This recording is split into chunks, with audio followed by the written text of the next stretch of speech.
showed up on Lee Sin big time. Is that enough to make SKT say we don't need to ban Elise because he can do it on Lee Sin anyway? Maybe that's what they're thinking here. Because we would expect Mordekaiser now to be the last one, especially because they banned the Gangplank. Yeah. KOO Tigers should have.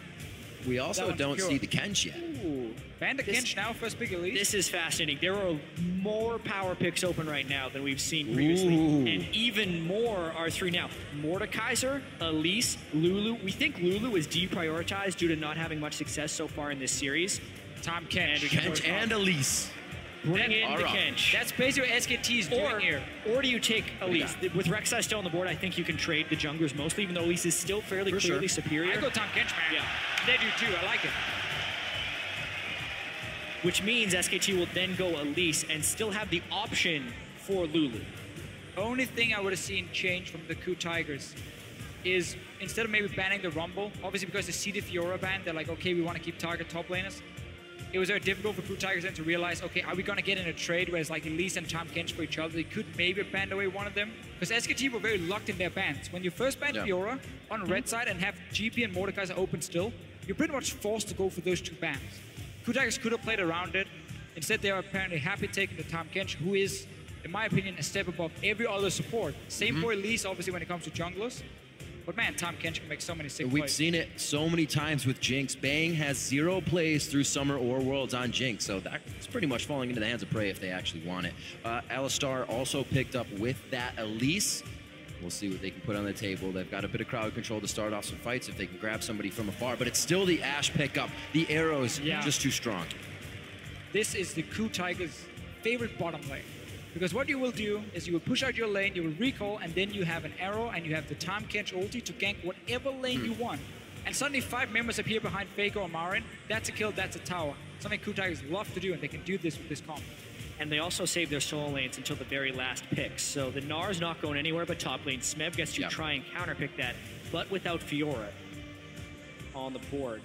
You can still take a Riven. Yeah, I'd expect Riven into Gnar. Into the Gnar if you want to. I mean, you can play an Olaf something into Gnar as well, but obviously he doesn't have to set up with his team, so Riven would work fine for him in this matchup. Overall, just the KOO Tigers are getting comfort picks across the board, and I felt like in Game 2 as well, they got a very good composition for the KOO Tigers. They're doing the same thing here. SKT obviously can still be happy getting Elise as your first pick here. Bengi needs to show up in this game and out jungle Hojin, who's obviously been giving a lot of kills in the early game. It's made it easier for Hojin to show up today. Hojin's eruption in Game 3 was kind of the least expected thing we have at Worlds. He was so walked over in so many of the bracket stage games already. Not gonna. It could. I mean, would we see Lulu top? Smeb on Lulu top? That's actually true. I was gonna say no, they have a support, but Hasn't been the case for a long while. But You have the tools to the team snowball top composition lane for as well. SKT also does fit pretty well with the Lulu, so it could be a denial pick. Cassidy and Lulu, are they looking to make the AP happen that way for the team? Oh. It is locked in, so Lulu is going towards that top lane for Smeb. Gorilla is going to be giving that Cassidy over to Kuro. We'll see what SKT has for their counter pick here. So it now is you going to also be for Faker. You just blind picked Cassidy as well. Yep, that. I'm just gonna throw it out Glad there. you pointed that out. Faker is the guy who wants to play Riven mid. Just pointing it out. Obviously, We want him to play there Riven. will be a lot of physical damage if he goes for it. He does have an AP jungler at That's a least. good point. That's a But good now point. again, he has the opportunity to counter pick this Cassidy, unless we're gonna see some flexing going on and Cassidy suddenly goes to the top lane. He still Definitely has the not rise. expecting that I was one. just going to Yeah. say it. Just to note, all games Smeb has played in 2015, he's played 8 Lulu games, 5 wins, 3 losses, so it's not something completely foreign to him. It's just not what we'd expect out of KOO so far at Worlds. Lulu top lane was something that Stake played in the group stages, and then after that, it's pretty much been in the mid lane. Yep. Yeah. And now we get to see Faker's rise. When you push Faker's champion pool, he just goes back to rise, I suppose. Why not? It's been open every game Well, if so you far. look at what he's played in solo queue, he's like AD carry top lane. Oh, jungle ones. Oh, I'll play a support. He's everywhere. You can't scout this guy, so he just goes back to the rise, even if he does have to reach Yeah. into that pocket even deeper for a game 5. And this is such a fine lane for Faker because the Cassidy never really has the ability to be too aggressive unless you have full control of the enemy jungle. Because whenever you jump in as the Cassidy, he can just pop his ulti on Rise and you can just spam snare and you can literally lock this guy in place and he cannot use his mobility, which is what Cassidy does so well. It's also going to be a free farm lane for Faker. You can bring teleport. This is the time now where SKT suddenly will have the map pressure. Kuro is bringing Ignite once again on the Cassidy. So they cannot start falling behind because they will not be able to stop what's going to happen in the side lanes. We know Nara is going to be really, really strong as well as a spec pusher. And this is another one of these matchups, though, where KOO Tigers brings global ultimates in support and jungle, whereas SKT will then bring the extra teleport in the mid lane. It's the same juxtaposition we saw in Game 1, just swapped for which teams had the globals. We're going to see what happens. Loading up for Game 4 with the Summoners Cup on the line. Tweet hashtag KOO win or hashtag SKT win to @LOL Esports. We'll be tallying your votes up throughout the game to see where you stand on this one. I'm sure coming into the game or even right after the game, maybe one of the first things Koma said was the perfect record doesn't matter. The win still does. Shake that off, get into game. KOO, however, riding a wave of momentum coming into this one. It's exactly what they wanted from the crowd and from themselves. And they stand in a very good position to take another game. If they say that most players don't care about these 18-0s or 13-0, whatever it is you're aiming for, they just want to win the whole thing. Yep. It's more the casters who care about who you're undefeated. All that will matter is which team hoists the Summoners Cup. That is so beautifully on display on the stage right there. And SKT, just like they were in Game 3, are one game away It still hangs from in the that balance. moment. And for Faker and Bengi, it would be their second time doing such, and they would be the first people to ever have that privilege to do it twice. And now we get to see, I think I didn't expect, Smith on a supportive champion. Because the whole reason this meta fit KOO Tigers so well was that Smith could take Riven and Fiora into the top lane. He would outduel the enemy top laner and do really, really well. We haven't seen him show up too much this time around. Last game, he needed 30 minutes of farming. Then we saw a big play. It was massive and allowed KOO Tigers to win the game, obviously. But now he's on supportive champions that can't really snowball. That's one of the problems about Lulu. TP ganks are not very effective for her. Ganking her lane doesn't do a whole lot. You'd rather want to leave the Lulu alone and just let her sit and farm up. It's true, and actually before the last game, it had been a really long time since KOO Tigers had defeated SKT. I mean, you mentioned the summer split that they were 0-4. Yeah. They were 3-0'd in the spring final. They were 2-0'd later on in their second best of 3 in the spring split. But in doing that, how much will that get in the mind of SKT?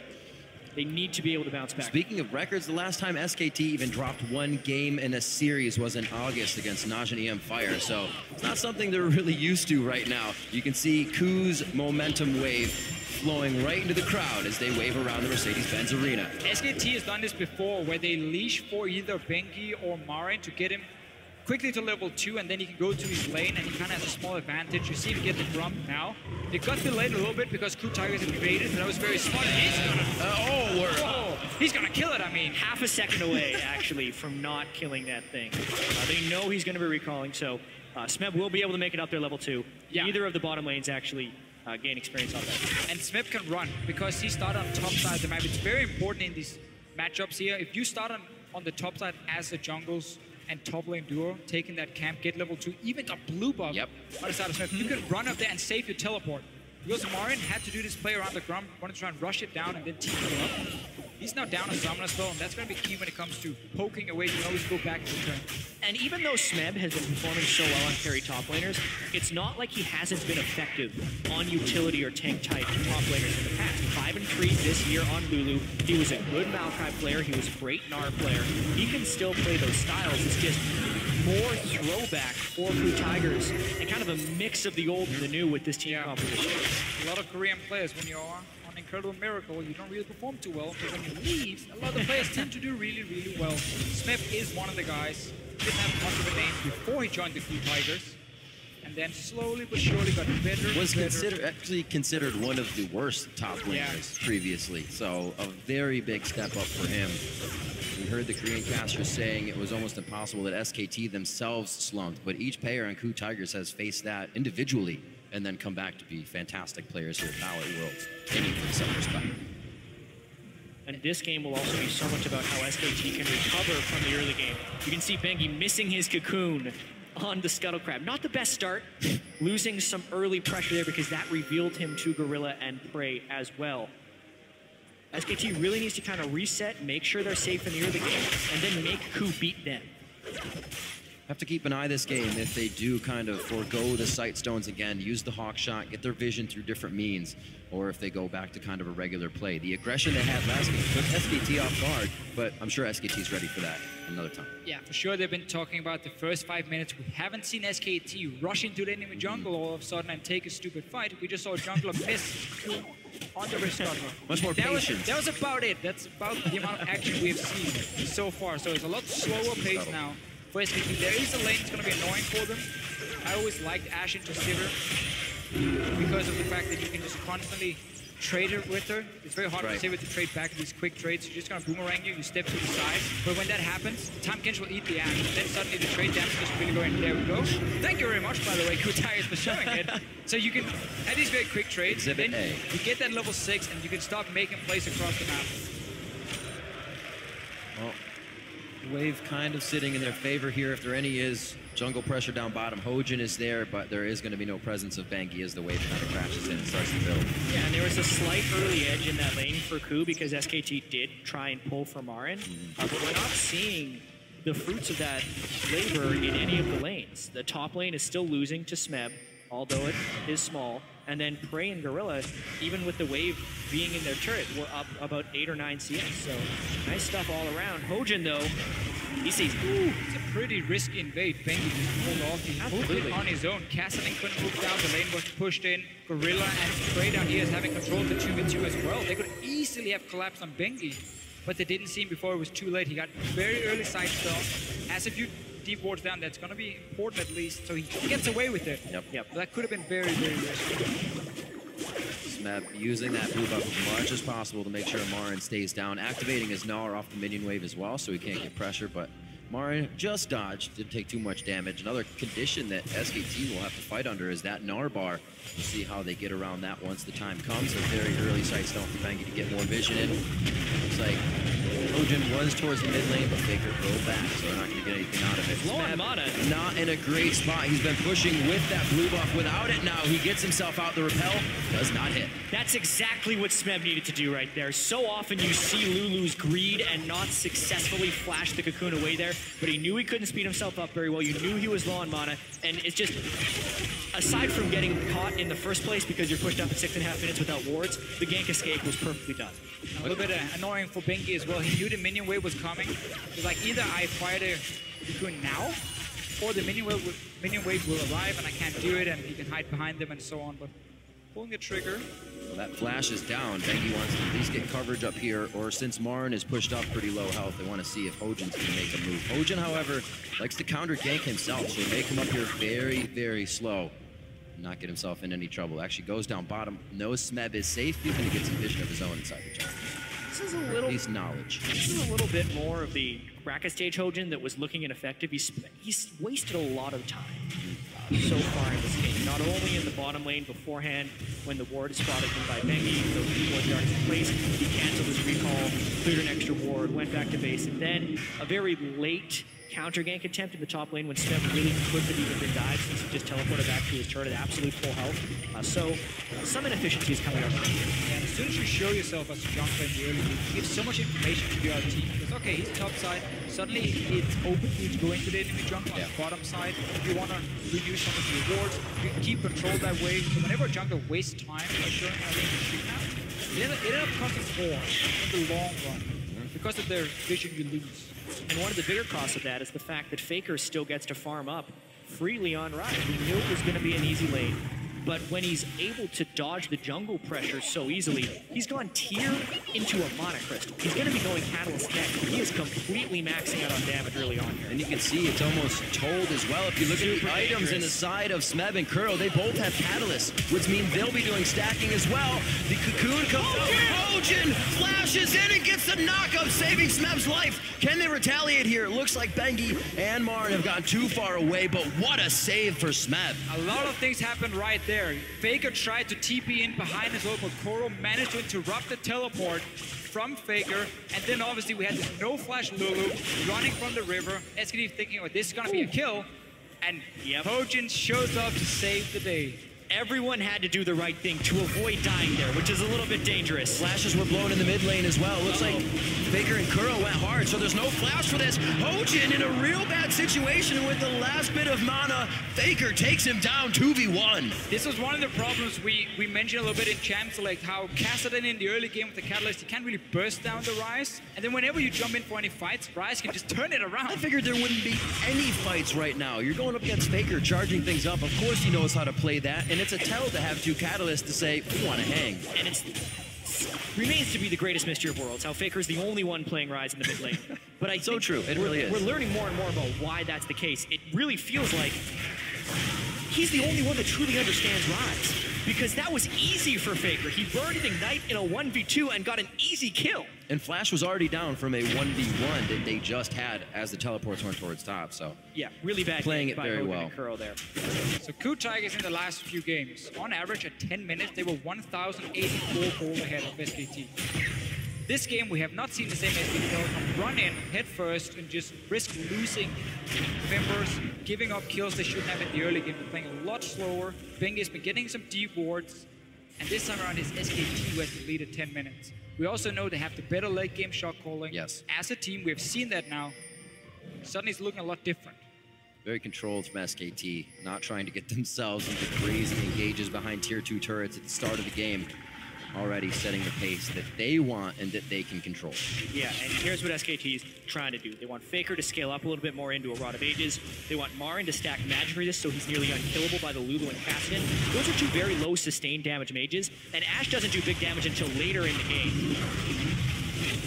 They're gonna fight a mid though. Is behind them. Wolf comes up the river behind everyone. The arrow into Bang is actually spell shielded nicely. So all for all there, but the turret is saved in mid lane. And I really like this play here from KOO Tigers. When you play against a Kassadin or a Ryze, things that can't easily clear the way, for them to then try to close, or Faker would have to use his ulti, and then the next wave you would be able to clear it out. You gotta be able to move in your AD carry and your support to that mid lane, pressure that tower, because so often you get so much free damage before the other team reacts and send in their AD carry to defend. KOO Tigers had pushed out the bottom lane. We mentioned how with the Ashe and Tahm Kench, they can have these globals to move to the other lanes, send them straight mid lane, get a lot of damage before Bang reacted, and SKT has to fight them to stop the push. And this is where SKT plays the best. So many flashes were blown from Prey and Gorilla on the last fight. They know they're safe to do this, and they start taking the advantages little by little. Hojin gets pushed out by the ultimate of Faker in the mid lane. He actually should be okay here with the blue buff. Room person back on the KOO, and every pick is safe. Again, Dragon number 1 goes to SKT. Really easy Dragon 2. Smeb didn't have the teleport up in the top lane. That has too. Faker is beginning to manhandle this mid lane. Abyssal Voyage towards mid. This isn't to kill Faker, Pressure, this is to kill the turret. They already know the turret is low and Faker can't clear the wave well. Exactly the same play we just saw before from KOO Tigers. They know Faker on the Ryze cannot clear. He already used the ulti. Safe play from KOO Tigers. Very low risk, and obviously gives a great reward because you get a mid tower down at 12 minutes. So I really like those two plays, and it's one of the things that Tahm Kench offers. See what happens here. Marin's going to Smeb. And this is one of the first games where we haven't seen the side lanes drop yet. The middle goes down first. We'll see how that opens up the map right now. That wet noodle fight in the top lane. Looks like Hojin wants to participate. Nars back Smeb so he can't slow him anymore. But the pop-up from Hojin may keep him in range. Smeb does have flash. Will he utilize it? I think Marin's made too much ground already, and he gets out safe. They were thinking about going hard up there. KOO KOO already roamed halfway up the lane, which leaves this window. Wolf can dive on Alistar. He has his ult. That's the hit. Gorilla's going to be pushed back, but that's a lot of gray health he has to work with to get out of this situation. Pops it at the last second, and beautiful. Wolf waits until the last moment when he can headbutt, knowing Gorilla's flash is down, and make it look easy. Good decision from Wolf going for the Tahm Kench. Don't go for the AD carry. He can just eat him then. Keep him alive. Sometimes it's ill-advised, but they know what they're doing. Go for the support here. Take him down. Take the tower as well. Marin is still up in the top lane trying to defend. There's a teleport from Yeah, Faker. he's going to need help. Yeah, there comes Faker. Really nice timing on that teleport. TP and ult as he makes his way out there. Getting a few stacks on the... Oh, wait a minute. He's going to be in range a little bit more. Spams out those rune prisons. That's the tower hitting. Marin trying to give him the time of day, but it's a hit from Faker. The teleport and flash. Hashtag worth. And right here is why Faker makes Ryze work. He knows exactly when he can flash forward and just unleash his entire combo, keep you basically locked in place. The fact that he knew he could gap close the entire lane against the Lulu is incredible. Yeah, you have very small windows of power on Rise, and Faker is able to show up in these situations where the enemy isn't tracking the Rise cooldowns as well as Faker is. And really, his flash to kill ratio on Rise is nearing 100%. All the time, man. It's truly impressive. Nicely played by Marin to escape any danger there from KOO. Been roaming a little bit now. Loses pressure on his mid lane. We'll see if he can get back quickly. Faker's already there stacking it up, so SKT could be pressuring mid now. Praying Gorilla should have been mid already. Now they end up having to use the ulti here. Let's see what happens. Oh, hello, the 80 carry of Missile Voyage. Gorilla and Prey come popping out as Hojin on the other side, and that's going to call Marin down, so a little bit of a fight in the mid lane that nobody wants to take until everyone arrives. When you play with a Cassidy, as soon as the laning phase seems to be over and we have these roams happening, skirmish all over the place, you need to get that Cassidy away from the mid lane. Because again, he will not be able to defend if SKT groups on him. So you have to move Ashe and Tom Kench earlier to mid lane, so you didn't have to use ulti here from Gorilla either. And you have that now global pressure because Tom Kench can go to either lane with his ulti, and he can take Prey with him or Hojin with him if needed. But you need that 80 carry to sit with the support to be the defensive mid. Obviously, it's not the same wave clear from an Ashe, but at least it's long range. Bang now gets a lot of time on front end because KOO Tigers just have to move Cassidy top, then move 80 carry mid, very delayed. They were constantly a step behind, and that's what SKT is used. Exactly. Cassidy and Ashe, when you compare that to just to Sivir and Rise, Rise and Cassidy, Rise would actually have a little bit better wave clear than the Cassidy, but Sivir's much better than the Ashe. Yeah. They're playing the pressure game. This is the game that SKT had a huge compositional advantage in Game 3, but then we're getting picked off too many times. But the conservative nature of what SKT is doing with the windows of aggression is more the SKT that we saw in Games 1 and 2. And you're going to see SKT move Rise down to the bottom lane and then keep the Sivir in mid lane. So you now have 3 lanes basically pushing for you. Sivir can instant wave clear in here. Mid always get it down to towers of Prey stuck there, defending their full vision of where Prey is on the map.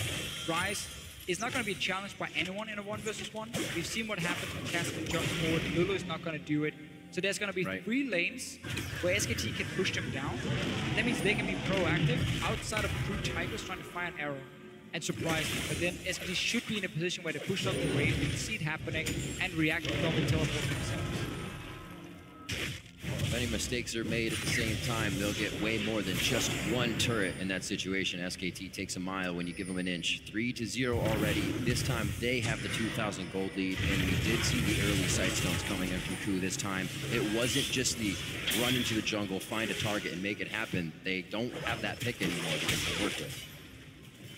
Sivir with the spell shield is hard to catch out for the Ashe. So if you want to make that play, Bang's been so good at spell shielding it. Exactly, and you have Wolf as well with his ulti. So not really any target you're aiming for mid lane. At least being repel up in the air. Yeah, a lot of denial there. Mainly they're trying to hit Faker, who's going to be having some resiliency of his own with the Rod of Ages being completed, and the Seraph's Embrace going to come online pretty soon as well. So the arrow targets have to be pretty tricky. Maybe they'd have to hit Bengi before he can repel up. Could be one of them. But it's harder for KOO to find the kills in this game, and their aggression has definitely been toned pretty far back in the last.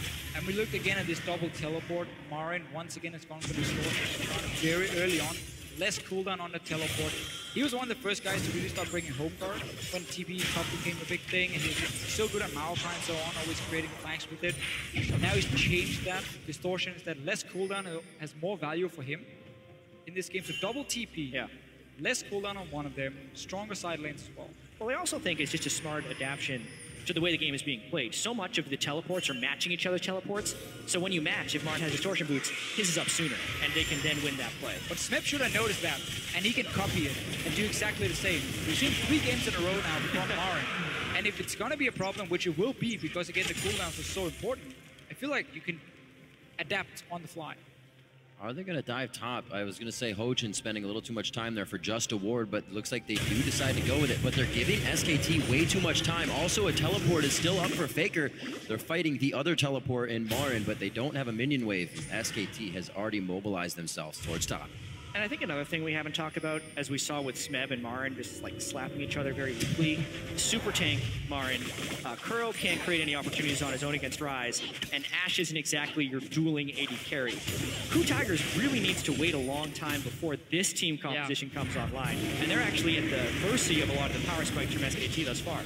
Faker realizes he is sitting That's a lot of right on a ward, hatching it, and the team wants this right now. Doesn't look like KOO's going to get much, and they lose pressure in the top lane. Smeb went to TP, but he did not go, so he gets disturbed.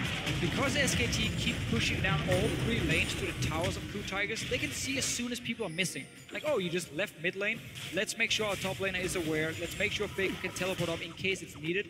And we saw all other members from SKT already run through their own jungle towards that top lane in case a dive would happen. I would like to see Brains that recall run from the base and then fire an arrow down the lane here. That's very hard to dodge unless you have flash up. And it's also a lot harder to predict. Okay, where's he going? Is he going top? Is he going front lane? If he moves from mid lane after playing a wave, SKT sees it. Such an advantage as well now with Faker having that teleport up. KOO has to respect the bottom lane push, so he's forced to rift down as the rest of the team tries to hold off middle. Marin's going to go ahead and pick up red, and that will just create more of a possibility for SKT to kind of reel in these kills. Just farming it up. Marin against the blue buff Lulu, still up in CS there in lane by a few. He's doing what he can to stay in this game. Strong Gnar play, good build in the situation he's in too, because he knows it's going to be a very long time before Frey can sufficiently hurt him. Nice steal by Benji right now. That hurts. Yeah, SKT is systematically kind of just taking away KOO's win conditions. They're keeping the waves pushed up, the teleports from Smeb are failed, the Tom Kench, if he ever goes missing, SKT is able to fall backwards. And they too scale very well. Faker on Rise will be a late game monster, so they're really making KOO commit into these pretty risky plays in which they haven't been willing to. And honestly, Frey is still sitting on Infinity Edge components, so it's going to take a long time for KOO Tigers to make this fight. Not really worried about those fights, worried about being a tank. Stair's Gauge, first item. I think it's great when you have a Sivir, when you have an Alistar, something that can set up the fight for you and help you stay in there, give you extra mobility, because you become such a monster once you're in the middle of the fight, and obviously the shield pops, you get the extra AD for yourself. That's going to make him really hard to deal with in the fights. And obviously, again, he's not afraid of the Lulu killing him. He has enough magic resist.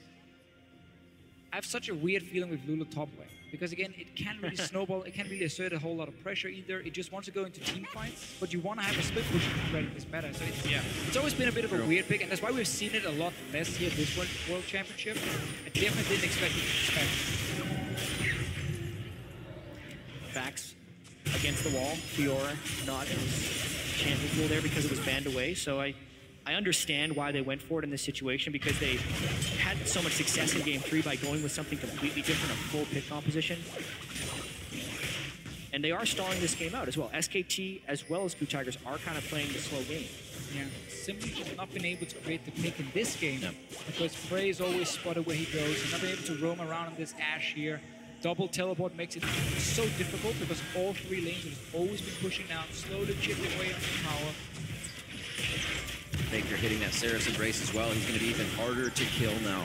10 stacks towards KOO's Rod of Ages. Smeb is almost there, so those items coming online now as they put a few more in their pocket. Faker almost at 10 stacks on his. This is going to get very, very volatile quite soon. Level 11s are on the board. That means they have their second ultimate. Dragon is going to be up in a minute 40. It'd be a perfect time to get more summoners or ults out of members of SKT here. 22 minutes in, it's a 3,000 gold lead for SKT with 2 dragons already in their favor. Yeah, and this could turn into a 3, 4, maybe even 5 dragon stall game for SKT. It'll be really interesting to see when KOO Tigers tries to contest the dragon, because they really haven't been in strong position to do so. They do have 2 Rod of Ages though, stacking up pretty heavily. Yeah.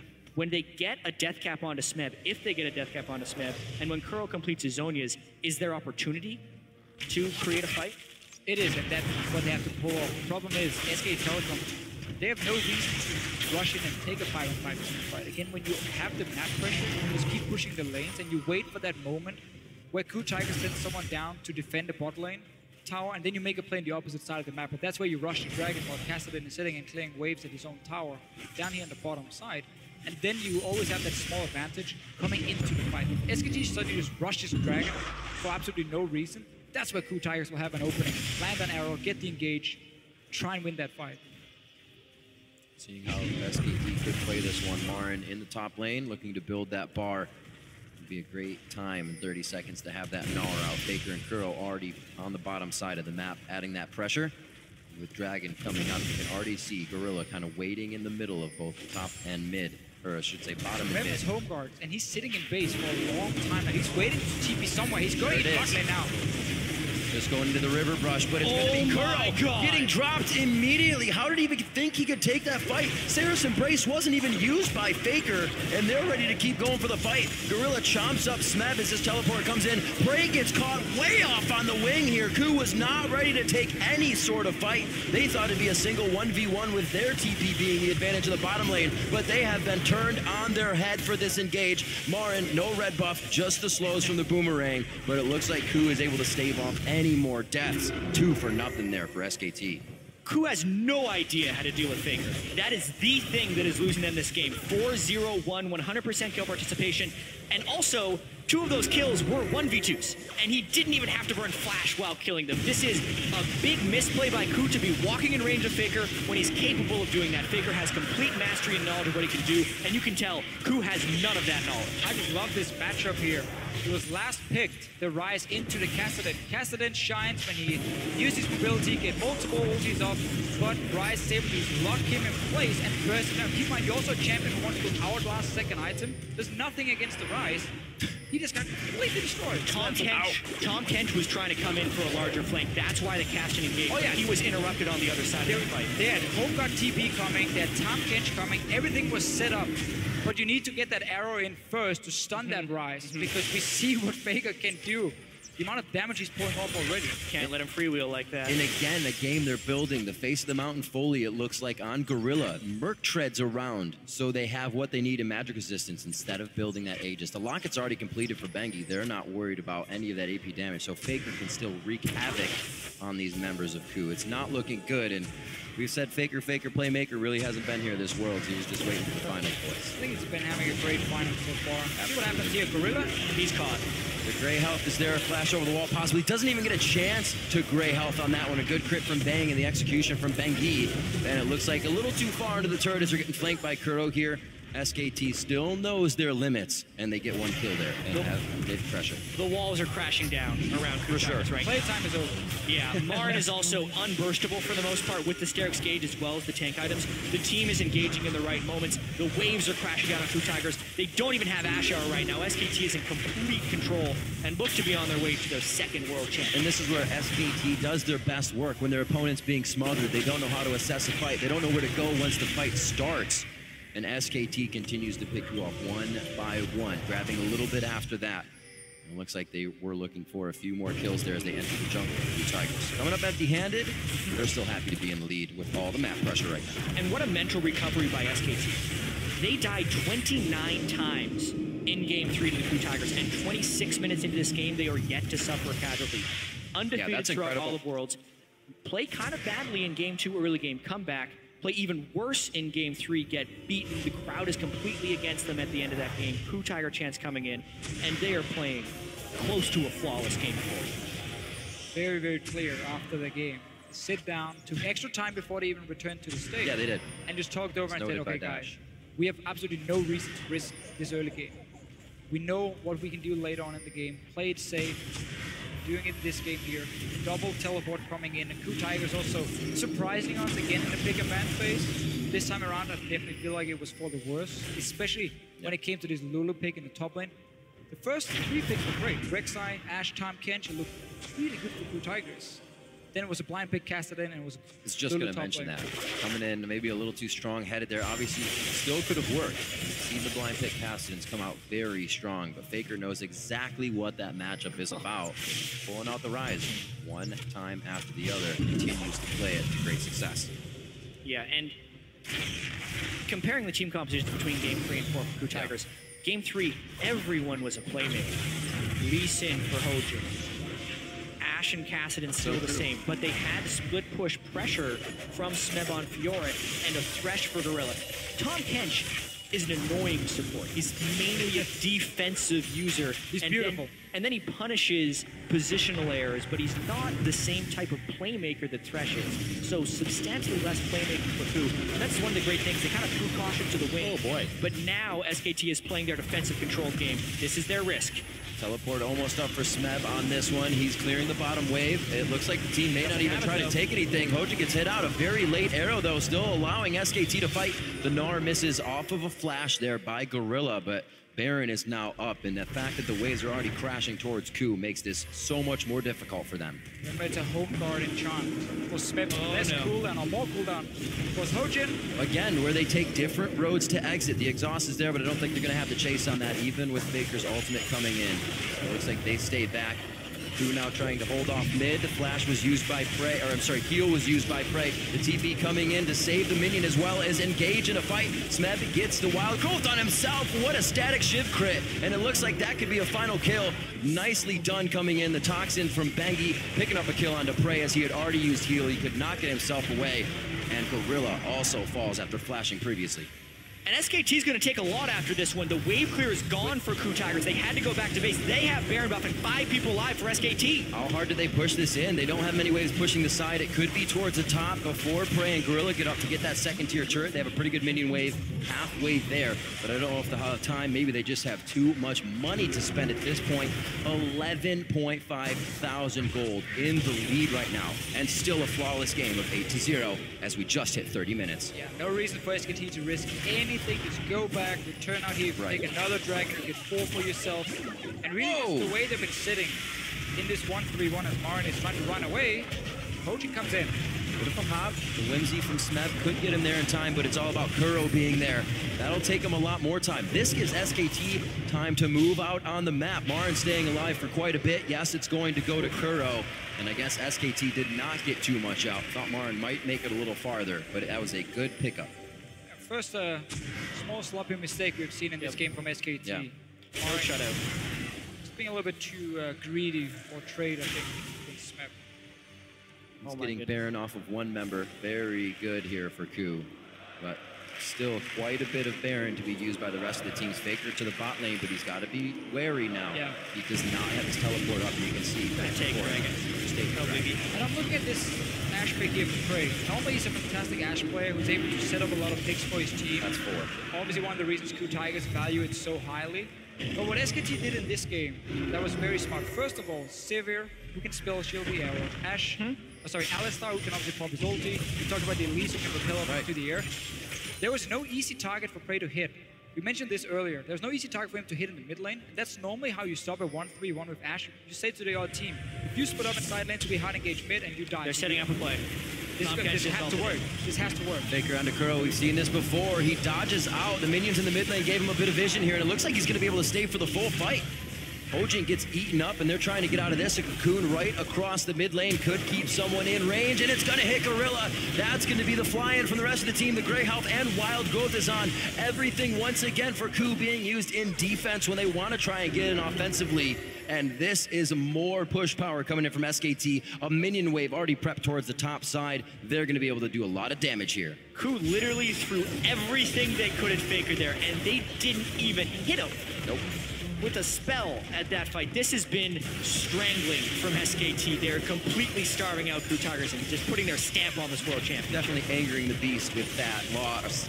SKT coming out much stronger. Maybe this is the Pandora's box. We see a Raptor cloak on Wolf as well. They're going to be going for the turret. That's going to be an inhibitor. 45 seconds onto KOO. Gorilla just came up. Does KOO have what it takes to keep their dreams alive for the Summoner's Cup? And it looks like SKT may give them some breathing room here as they start to back out. They want this one methodically. They are not making any mistakes. Oh, Wolf goes in. I don't know if the team was fully on board with that one, but he does save off any re-engage as well from KOO.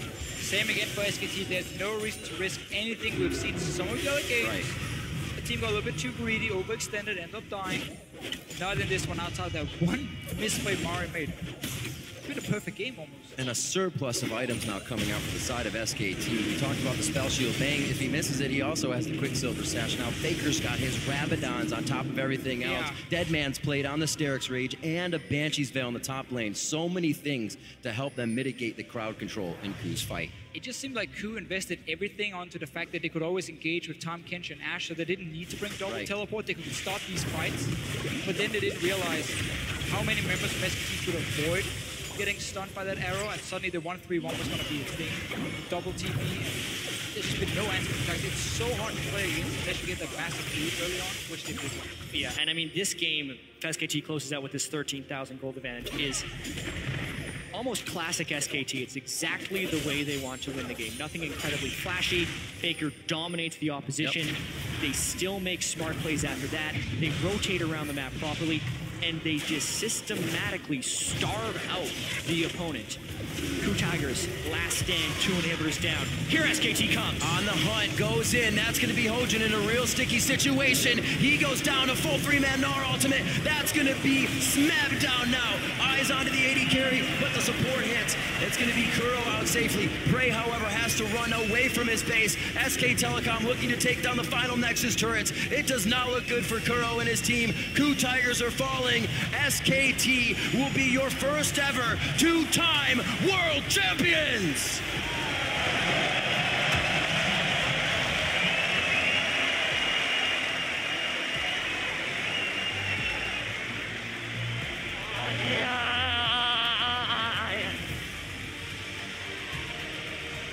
In an almost perfect run, the emotion on the team being felt. You could see it on Faker's face. An almost perfect run here for SKT.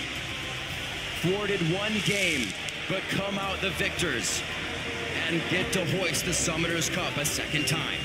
Faker, Bengi, and Koma, the repeat champions here. And if Faker's legacy wasn't cemented enough, that last performance on Rise, he made it look easy. Faker, playmaker. He showed up, especially in the last game. Had a good final overall. Other members from SKT